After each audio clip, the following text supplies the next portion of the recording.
ಭೇಟಿ ಮಾಡಿ ನಮ್ಮ ಪಕ್ಷದ ನಿಯೋಗ ಜಿಲ್ಲಾ ಅಧ್ಯಕ್ಷರ ನೇತೃತ್ವದಲ್ಲಿ ಮನವಿಯನ್ನು ಕೊಟ್ಟಿದ್ದೇವೆ. ವಸ್ತುಸ್ಥಿತಿಯನ್ನು ಹಿಡಿದು ಕೂಡಲೇ ಮುಂಬರ್ತಕ್ಕಂಥ ದಿನಗಳಲ್ಲಿ ಆಗಬೋಗಿರ್ತಕ್ಕಂಥ ಅನಾಹುತಗಳನ್ನು ತಪ್ಪಿಸೋದಕ್ಕೋಸ್ಕರ ಬರ ಅಧ್ಯಯನ ಸಮಿತಿಯನ್ನು ತಾಲೂಕು ಮಟ್ಟದಲ್ಲಿ ಮತ್ತು ಜಿಲ್ಲಾ ಮಟ್ಟದಲ್ಲಿ ಕೂಡಲೇ ನೇಮಕ ಮಾಡಬೇಕು.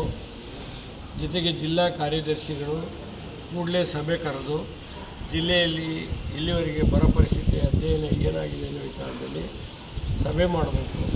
ಮತ್ತು ಯಾವ ರೀತಿ ಕ್ರಾಪ್ ಲಾಸ್ ಆಗಿದೆ, ಮತ್ತು ಕೆಲವು ಕ್ರಾಪ್ಗಳಲ್ಲಿ ಪಾಪ ರೈತರಿಗೆ ಗೊತ್ತೇ ಇಲ್ಲ, ಕೆಲವರು ಇನ್ಶೂರೆನ್ಸ್ ಮಾಡಿರ್ತಕ್ಕಂಥ ವಿಚಾರ, ಮತ್ತು ಇದುವರೆಗೂ ನಾಟಿ ಆಗಬೇಕಾಗಿರ್ತಕ್ಕಂಥದ್ದು ನಾಟಿ ಆಗಲೇ ಇಲ್ಲ. ಆರ್ಟಿಕಲ್ಚರ್ ಕ್ರಾಪು ಮತ್ತು ಅಗ್ರಿಕಲ್ಚರ್ ಕ್ರಾಪ್ಗಳ ಬಗ್ಗೆ ಕೂಡಲೇ ಅಧ್ಯಯನ ಮಾಡಿ ಜನಪ್ರತಿನಿಧಿಗಳನ್ನು ಕರೀತಿರೋ ಯಾರನ್ನು ಕರೀತಿರೋ ಗೊತ್ತಿಲ್ಲ, ಆ ರಿಪೋರ್ಟನ್ನು ರಾಜ್ಯ ಮಟ್ಟಕ್ಕೆ ಕಳಿಸೋ ಮುಖಾಂತರ ನಿಜವಾಗಿಯೂ ರೈತರಿಗೆ ಏನು ಲಾಸ್ ಆಗಿದೆ ಆ ಲಾಸನ್ನು ತುಂಬಿಕೊಡ್ತಕ್ಕಂಥ ಕೆಲಸ ಸರ್ಕಾರದಿಂದ ಮಾಡೋದಕ್ಕೆ ನೀವು ಕೂಡಲೇ ವರದಿಯನ್ನು ಕೊಡಬೇಕು ಅನ್ನೋ ವಿಚಾರದಲ್ಲಿ ಜಿಲ್ಲಾಧಿಕಾರಿಗಳಿಗೆ ನಾವು ಮನವಿ ಕೊಟ್ಟಿದ್ದೇವೆ. ಅದಕ್ಕೆ ಪೂರಕವಾಗಿ ಸ್ಪಂದಿಸಿದ್ದಾರೆ.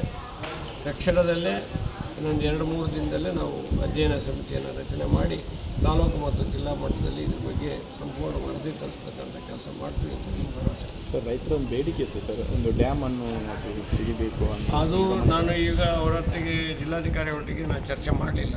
ರೈತರು ಹೇಳಿದ ವಿಚಾರದಲ್ಲಿ ಅದನ್ನು ಇನ್ನೊಂದು ನಾನು ಅದನ್ನು ಡ್ರಾಫ್ಟ್ ರೆಡಿ ಮಾಡಿ ಜಿಲ್ಲಾಧಿಕಾರಿಗಳಿಗೆ ಕೊಡೋ ಮುಖಾಂತರ ಮತ್ತು ಅದು ಡ್ಯಾಮು ಮೈನರ್ ಇರಿಗೇಷನ್ ಸಂಬಂಧಪಟ್ಟಿದ್ದ ಅಥವಾ ಮೇಜರ್ ಇರಿಗೇಷನ್ ಸಂಬಂಧಪಟ್ಟಿದ್ದ ಅನ್ನೋ ವಿಚಾರವನ್ನು ಕೂಡ ನಾನು ಸ್ವಲ್ಪ ತಿಳ್ಕೋಬೇಕಾಗಿದೆ.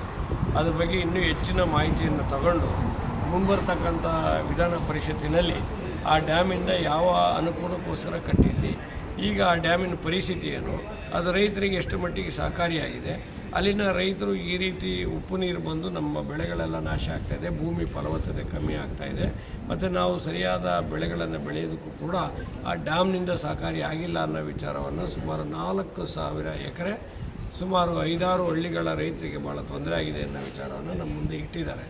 ಅದನ್ನು ಇನ್ನೂ ಸ್ವಲ್ಪ ಮಾಹಿತಿ ತರಿಸ್ಕೊಂಡು ಮುಂದಿನ ದಿನಗಳಲ್ಲಿ ಅದ್ರ ಬಗ್ಗೆ ಕ್ರಮ ಮಾಡಿ. ಬಿಡದಿ ಬಗ್ಗೆ ಏನಾದರೂ ಹೇಳ್ತೀರಾ ಸರ್? ಬಿಡದಿ ಬಗ್ಗೆ ಈಗಾಗಲೇ ಮಾನ್ಯ ಮುಖ್ಯಮಂತ್ರಿಗಳು ಅವರೇ ಹೇಳಿದ್ದಾರೆ, ಯಾರಿಗೂ ಫೋರ್ಸ್ ಇಲ್ಲದೆ ಯಾರಿಗೂ ಬಲವಂತವಾಗಿ ಯಾವುದೇ ಜಮೀನನ್ನ ನಾವು ವಶಪಡಿಸ್ಕೊಳ್ಳೋದಿಲ್ಲ. ಯಾವ ರೈತರು ವಾಲಂಟಿಯರ್ ಕೊಡ್ತಾರೆ ಅದನ್ನು ತಗೊಂಡು ಡೆವಲಪ್ಮೆಂಟ್ ಮಾಡ್ತೀವಿ ಅಂತ ಹೇಳ್ತಾರೆ. ಅದಕ್ಕಿದ್ದಾರೆ ಎಸ್ಟಿಮೇಟ್.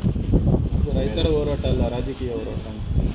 ಇಲ್ಲ ನೋಡಿ, ರಾಜಕೀಯ ಹೋರಾಟ ಅಂತ ಹೇಳಿದ ವಿಚಾರ ಬರಲ್ಲ. ಯಾಕೆಂದರೆ ರೈತ ಸಂಘಗಳು ಭಾಗವಹಿಸಿದ್ದಾರೆ, ಅನೇಕ ಸಂಘ ಸಂಸ್ಥೆಗಳು ಭಾಗವಹಿಸಿದ್ದಾರೆ, ರೈತರ ಪರವಾಗಿರ್ತಕ್ಕಂಥ ಅನೇಕ ಮಹನೀಯರುಗಳು ಅಲ್ಲಿ ಭೇಟಿ